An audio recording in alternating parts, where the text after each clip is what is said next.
Let's talk Tanya for the 25th day of the first Adar.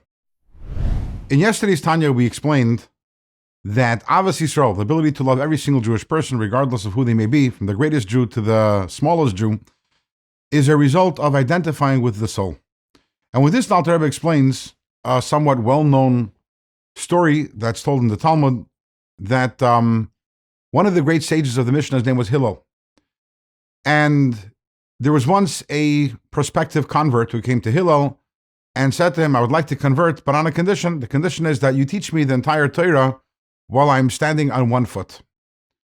Without hesitation, Hillel responded with the famous words, Mada Allah sani lechavrach leisavid, zehu kol ha-Torah kula ve'idach pirushahu zil gemer, which means, that which is hateful unto you, do not do to your fellow.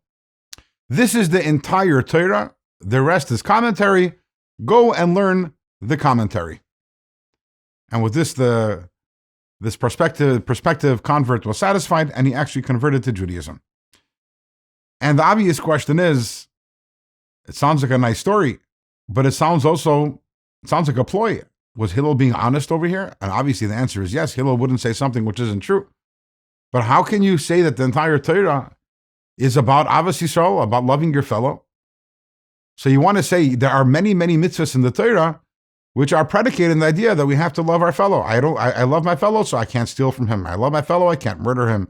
I love my fellow, so I can't be jealous of him. I love my fellow, so if he loses something, I have to return the lost object, etc., etc. There are a lot of mitzvahs that you could say are based in the mitzvah of Avas Yisrael. But how about eating kosher?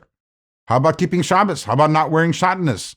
How about fasting on Yom Kippur? What do these have to do with Avas Yisrael? How can Hillel with a straight face say that the entirety of Torah is Avas Yisrael? If I might say, it sounds like a very politically correct statement. You know, all of Torah is about just being nice to your fellow. But is that true? The Alter Rebbe says, if you take a little deeper look at Avas Yisrael, you realize that it encapsulates the two most important values or functions or goals of Judaism. The first one is that we have to elevate ourselves to the point that we become soul people, not body people, that we identify with the soul. And as we learned yesterday, when I identify with my soul, automatically, naturally, I have Avas Yisrael. So Avas Yisrael is an expression of one of the most important goals of Judaism, of all of Judaism, of all of the mitzvahs. That's number one. Number two, a second big goal in Judaism is to draw down the light of God over here into this world, as we will learn extensively, starting with chapter 35 in Tanya.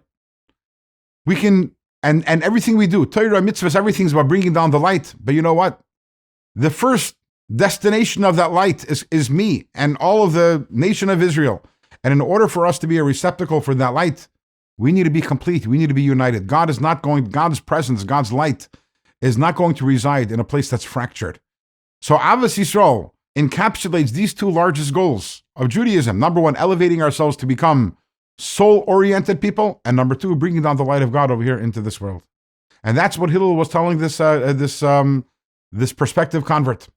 And the message from today's Tanya is a pretty clear one. You know, you can have people who are involved in many different mitzvahs and they do a lot of wonderful things. But if you want, what is the litmus test that a person gets Judaism? That a person understands what Judaism is and is a living embodiment of what Judaism represents, is when a person has Avas Yisrael. When a person loves every single Jewish person, regardless of who they are, then you know this is a person who is living a life of nafshei ikar v'gufei tafel, a person who identifies with the soul and not with the body. And that is something, we look at a person, you want to admire a person, you want to respect a person, you want to look up to a person. The first thing you want to look for is, what is the story with this person's Avas Yisrael? Because if this person is not good in Avas Yisrael, they might be doing a lot of mitzvahs, but they're missing the point. Okay, so we're supposed to love every single Jewish person. We know how to love every single Jewish person. Am I allowed to hate another Jewish person? Am I ever allowed to hate another Jewish person? Is that ever allowed? That will be the topic, God willing, of tomorrow's Let's Talk Tanya.